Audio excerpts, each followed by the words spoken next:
Nous allons aborder un nouveau cours, donc c'est la suite, ça concerne les endosomes. Donc ce sont les vésicules que vous voyez ici. Donc par endocytose, il va y avoir pénétration de molécules. Ce qui est, si vous voyez bien le schéma, là vous voyez des récepteurs qui sont en vert. Donc il va y avoir fixation de ces molécules sur les récepteurs et après ils vont passer à l'intérieur de la cellule du cytoplasme. Donc ils vont traverser, si vous voulez, on ne va pas dire traverser, mais ils vont former ce qu'on appelle une vésicule d'endosome. Et là, ça va former ce qu'on appelle l'endosome précoce et ensuite vous avez l'endosome tardif. Et là, on a des lysosomes qui vont lyser le contenu de ces endosomes. Donc les lysosomes, ça va permettre la lyse cellulaire. Et là, vous avez l'appareil de Golgi que vous ferez plus tard dans les cours qui vont suivre. Ce schéma représente une cellule animale avec les différents organismes que vous avez à l'intérieur de cette cellule.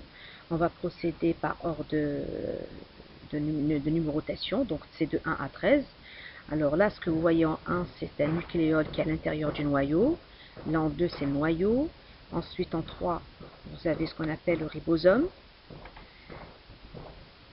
En 4, il y a des vésicules que vous voyez ici, donc c'est un peu schématisé. En 5, c'est ce qu'on appelle le réticulum endoplasmique. Là, il est rugueux. Pourquoi? Parce qu'il contient des des ribosomes, c'est des granules, donc il est granuleux, qu'on appelle également l'ergastoplasme, donc ça vous le ferez aussi dans les cours qui vont suivre. En 6, vous avez ce qu'on appelle l'appareil de Golgi, c'est un des organismes cellulaires. Et en 7, vous avez ce qu'on appelle le cytosquelette, comme je l'ai expliqué dans les cours précédents. Ce cytosquelette, c'est le squelette de la cellule. Donc on a un filament, et sachez que dans le cytosquelette, au moment où vous le faites avec un de mes collègues, ça contient des filaments intermédiaires, des microtubules et des filaments d'actine. Ensuite, vous avez en 8 le réticulum endoplasmique lisse. Alors lui, il ne contient pas les ribosomes, c'est pour ça qu'on appelle le REL, le lisse, contrairement à l'autre qui est le granuleux. En 9, vous avez la mitochondrie. Donc, vous savez que la mitochondrie, c'est la centrale énergétique, donc c'est là où il va y avoir la formation de l'ATP, adénosine-triphosphate, hein, c'est l'ADP plus PI égale ATP, c'est l'énergie. Et vous avez en 10 la vacuole, le cytosol en 11, je l'avais déjà expliqué dans les cours précédents, ainsi que le cytoplasme, j'avais bien expliqué ça. Et là, vous avez en 12 les lysosomes, donc ça vient du verbe lyser. Lyser veut dire dégrader. Et puis vous avez en 13 des centrioles. Donc il suffit de bien revoir le schéma et de voir la légende pour comprendre. Alors, qu'est-ce que c'est que les vésicules d'endocytose? Donc c'est un phénomène actif de captation de matériel extracellulaire. Ça veut dire, comme tout à l'heure quand je vous ai montré la première figure, la première diapositive, où on voyait très bien la cellule et nous voyons bien la membrane plasmique. Et ensuite vous avez des particules qui sont à l'extérieur, dans le milieu extracellulaire. Par exemple, vous avez des bactéries, des poussières, de la lipoprotéine, des liquides, des solutés. Et tous ces matériels extracellulaires, il va être capté au niveau de la membrane pour rentrer à l'intérieur de la cellule. Et c'est comme ça qu'ils vont former ce qu'on appelle des vésicules d'endocytose. Vous voyez bien le premier schéma pour comprendre. C'est un mécanisme qui est rencontré dans tous les types cellulaires, sauf au niveau des érythrocytes, donc les globules rouges. À ce moment-là, vous ne trouverez pas ce type de phénomène. Ça permet aux cellules de quoi? Pourquoi il y a cette histoire d'endocytose et la pénétration de ces particules? Tout simplement, la cellule, elle se nourrit, donc ça permet à la cellule de se nourrir, de se défendre, donc dans l'immunité, et aussi de maintenir l'équilibre de la cellule, ce qu'on appelle l'homéostasie.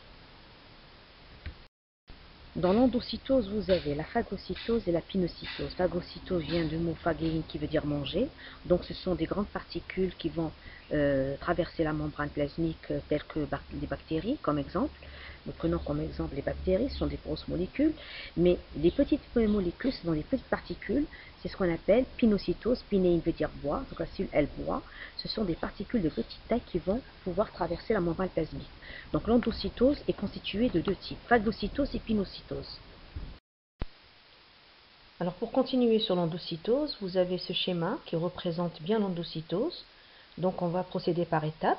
Et bien les petites particules vertes là, qui veulent s'invaginer, donc ils veulent rentrer à l'intérieur, elles veulent rentrer, ce sont des particules.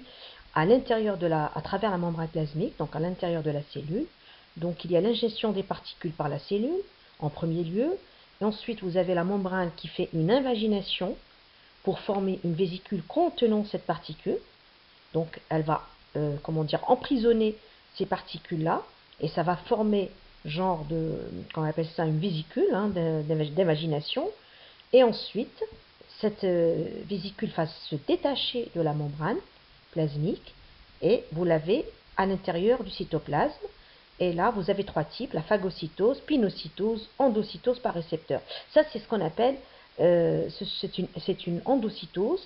Et dans l'endocytose, vous avez la phagocytose, comme je l'ai expliqué tout à l'heure, donc c'est le fait de prendre les grosses, ce sont des grosses molécules qui vont rentrer à travers la membrane. Et la pinocytose, ce sont les petites molécules qui vont traverser la membrane.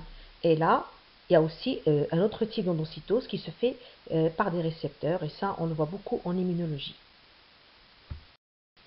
Et nous avons un autre schéma qui nous explique bien ce phénomène d'endocytose. Donc on le voit ici, donc il y a une bactérie qui veut rentrer à travers, bon c'est la forme du bactérie, bon c'est une particule qui va rentrer en s'invaginant, donc la membrane plasmique va s'invaginer et elle va emprisonner cette particule, donc elle va rentrer par phagocytose, puisque c'est une grosse molécule.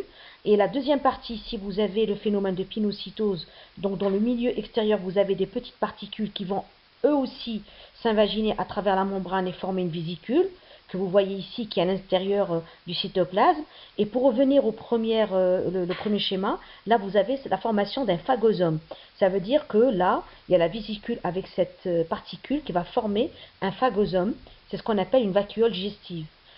Et pour la troisième partie du schéma, on a une endocytose à récepteurs. Donc vous les voyez bien en vert là, ce sont des récepteurs qui vont réceptionner ces particules et ensuite ils vont former une vésicule qui sera revêtue hein, de ces récepteurs avec les particules.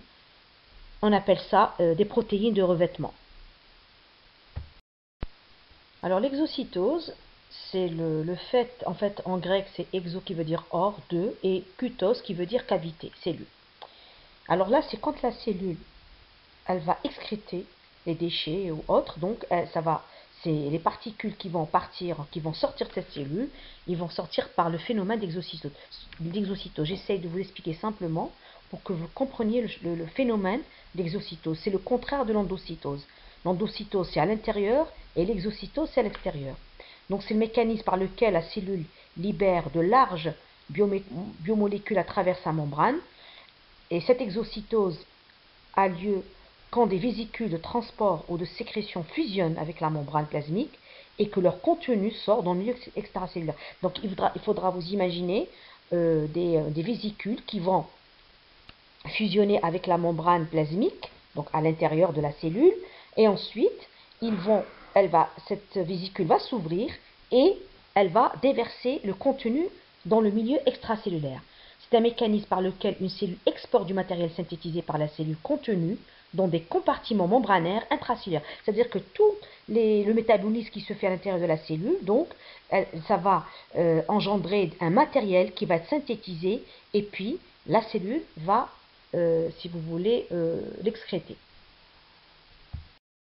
Ce schéma, il résume très bien ce phénomène d'endocytose et d'exocytose, puisque cette partie du cours, c'est pour vous expliquer ces deux phénomènes.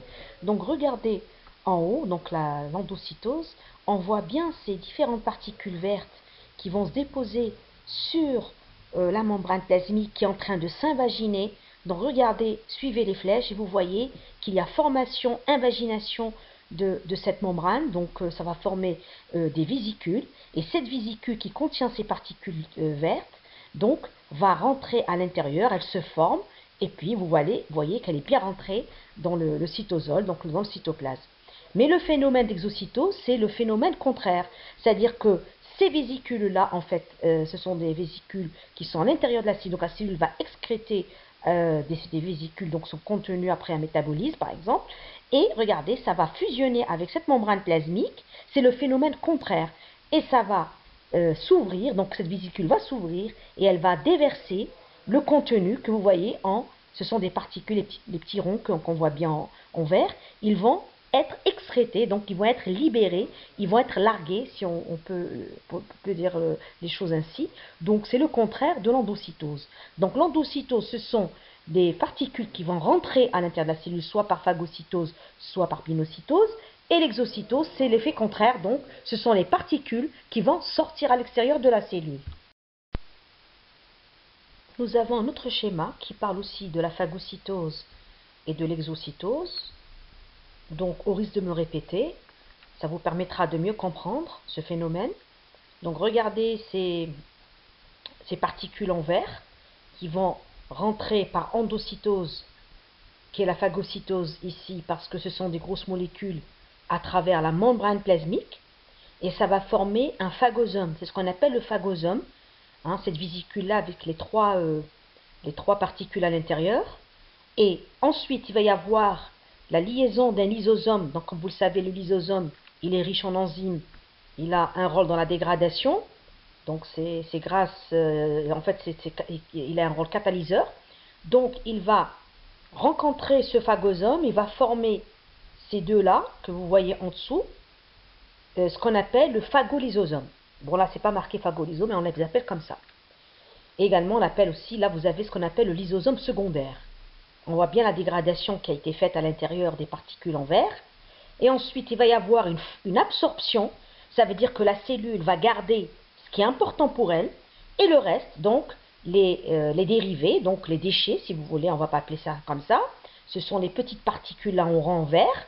Ces particules-là, elles vont être excrétées, donc elles vont sortir à travers la membrane plasmique par le phénomène d'exocytose.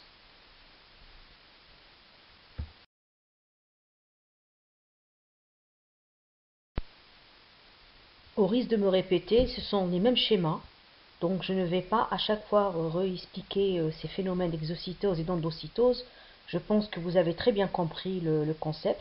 Donc on a la même chose, hein, on a une membrane plasmique, on a ici des vésicules de sécrétion. Ensuite, vous avez qu'on appelle ça l'endosome, donc c'est une endocytose, donc ça va rentrer à l'intérieur de la cellule à travers la membrane plasmique. Et là, vous avez une exocytose, hein, qui est en rouge et en bleu. Donc, je vous laisserai revoir tous ces schémas. Je pense que vous avez tous compris ce phénomène d'exocytose et d'endocytose. Donc là, on va parler des endosomes. Qu'est-ce que c'est qu'un endosome? C'est une petite structure sphérique, donc c'est une vésicule.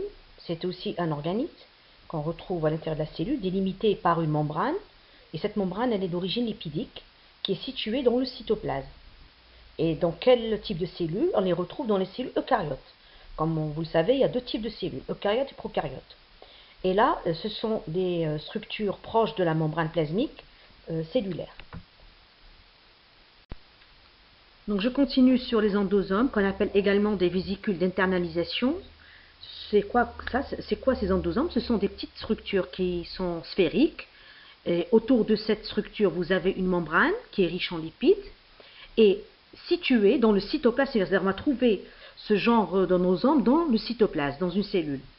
Il s'agit des zones de la cellule sur lesquelles viennent s'accrocher des vésicules d'endocytose. Ça, je l'avais bien expliqué tout à l'heure, le phénomène d'endocytose. Et ces vésicules vont provenir de l'espace extracellulaire, donc ils viennent de l'extérieur de la cellule. Et ensuite, ils vont fusionner avec les endosomes et ils vont pouvoir trier les molécules qui étaient dans ces vésicules afin de les recycler. Hein, donc, il y a un recyclage qui va se faire et aussi, il va y avoir une dégradation. Et en fin de compte, ils vont être redirigés vers d'autres zones de la cellule, comme par exemple au niveau de l'appareil de Golgi.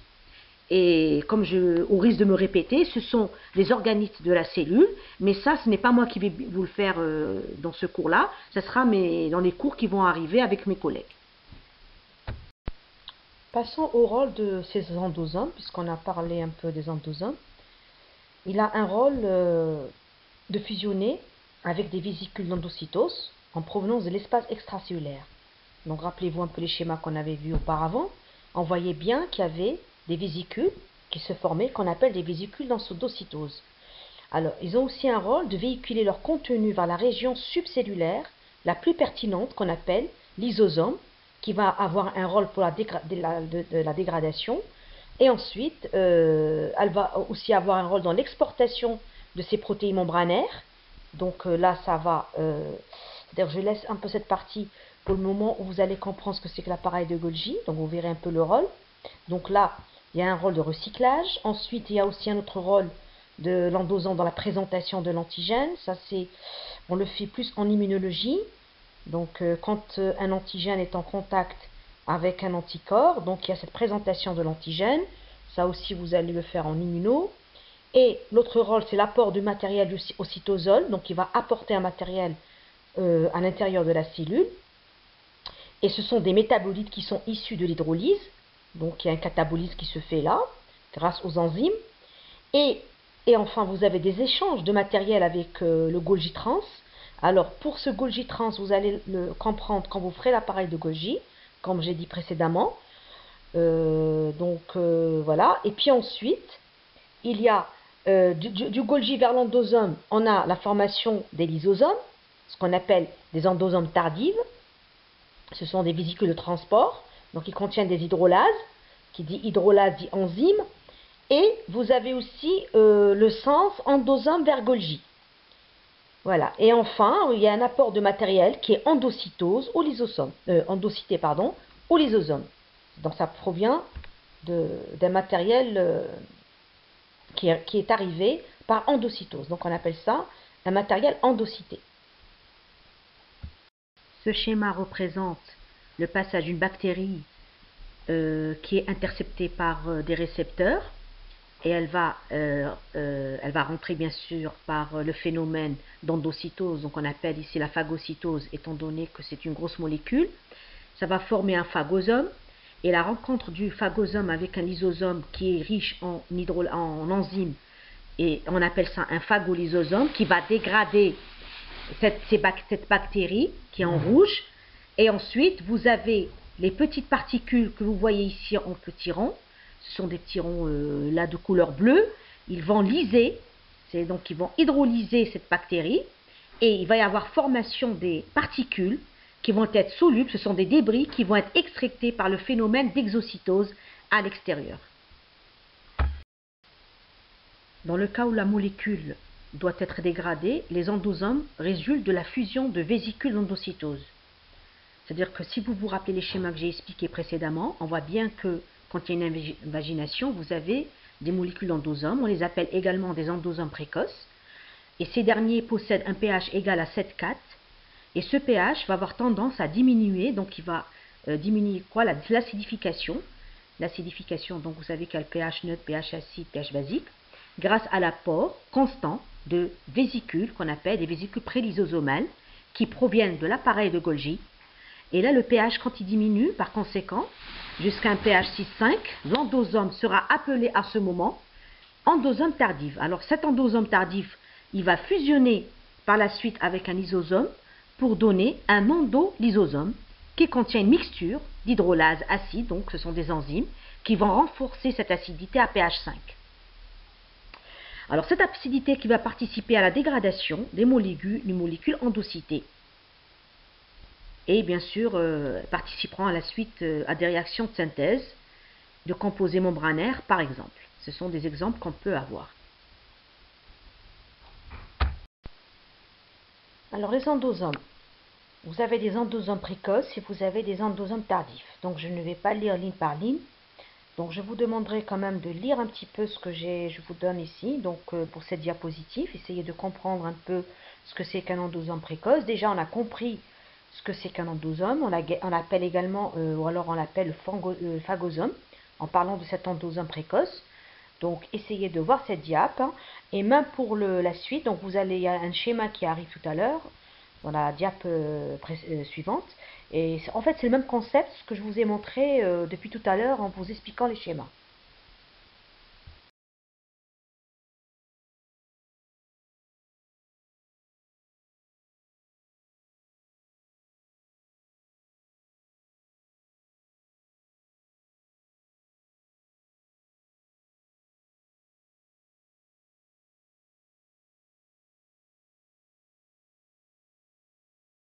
Continuons sur les endosomes. Donc là, ce schéma, il représente un macrophage. Tout à l'heure aussi, en fait, je ne l'avais pas précisé. J'avais parlé de cellules, mais en fait, c'est un macrophage où il y avait la bactérie qui rentrait à l'intérieur de ce macrophage. Donc le macrophage, c'est une cellule immunitaire.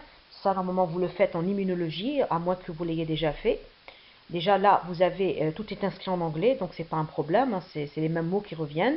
Bactérium qui veut dire bactérie, qui va être phagocytée par le macrophage. Ensuite, cette bactérie va rencontrer un lysosome, donc la bactérie, en fait la bactérie, le phagosome dans lequel il y a la bactérie, va se lier à un lysosome pour former ce qu'on appelle un phagolysosome. Comme je l'ai déjà expliqué tout à l'heure, le lysosome il est riche en enzymes, donc il va dégrader cette bactérie. Et ensuite, vous avez le produit de dégradation. Donc, il y a des particules ici qui vont être dans cette sphère là, que vous voyez ici à la fin. Et ces particules-là, ce sont des particules qui sont indigestes, donc ils vont être libérés par le macrophage. Donc voilà, donc c'est comme s'il avait mangé, c'est un peu simpliste ce que je dis, cette bactérie, il a dégradé et ensuite il a digéré puis il a excrété. Donc je pense que jusque-là vous avez bien compris ce phénomène d'endosome. Donc on avait parlé d'un endosome précoce et la diapositive qui va arriver tout à l'heure, c'est l'endosome tardif, donc je vous l'expliquerai. Mais je pense que jusque-là, vous avez bien suivi cette histoire de phagocytose, pinocytose, endocytose, donc c'est aussi épilexocytose. Et là, je pense qu'avec tous ces schémas-là, qui se répètent, hein, donc vous verrez qu'avec un schéma, vous pouvez comprendre. Hein. Concernant l'endosome tardive, donc il se présente sous la forme de grosses structures vésiculaires qui contiennent elles-mêmes des petites vésicules, et on les appelle des complexes des corps multivésiculaires. Donc, ils sont partiellement responsables de la dégradation des protéines par hydrolyse. Donc, si on parle d'hydrolyse, donc il y a présence d'enzymes hydrolytiques qu'on appelle les hydrolases. Et par la suite, ces endosomes, qu'on les appelle endosomes tardifs, ils vont avoir deux destinées différentes, mais ce sont deux destinées qui aboutissent au même résultat. Soit ils vont fusionner avec des vésicules d'hydrolyse se trouvant être à nouveau des vésicules transport en provenant de l'appareil de Golgi, qui forment un lysosome. Donc là, vous le comprendrez mieux lorsque vous ferez l'appareil de Golgi avec mes collègues. Soit ils vont fusionner avec un lysosome qui existait déjà, donc il était préexistant. Ça, c'est pour ce qui... ça concerne l'endosome tardive. Donc il y a des schémas qui arrivent là pour finir ce chapitre. Donc je vais vous les expliquer au fur et à mesure. Donc pour résumer les endosomes précoces et les endosomes tardives, donc je vous ai donné là, il y a trois schémas, donc avec deux qui vont arriver. Ils résument un peu en fait l'explication de ces endosomes précoces et tardifs. Donc essayez de suivre les étapes. Donc vous voyez bien la formation du précoce, vous avez le pH aussi, et là on a ce qu'on appelle un espace extracellulaire, et ça c'est le cytoplasme.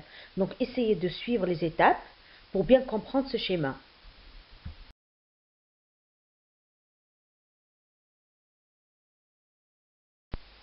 Donc c'est le même principe, hein. Donc vous avez un trafic vésiculaire et essayez de suivre les flèches que vous voyez. Donc on a bien une invagination par endocytose de la membrane plasmique. Donc vous voyez qu'il y a une vésicule qui va rentrer, qui va se former, donc elle va rentrer à l'intérieur du cytoplasme. Donc essayez de bien suivre, hein. Donc ça résume très bien tout ce que nous venons de dire. Et comme je vous l'ai déjà dit précédemment, si vous comprenez bien le schéma, ça vous résume très bien le cours.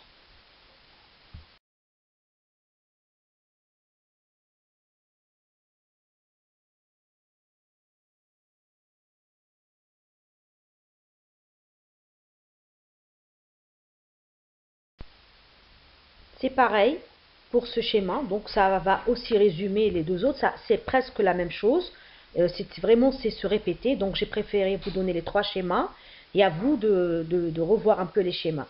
Donc moi j'ai terminé avec ce cours, je vous remercie pour votre attention, voilà, je pense que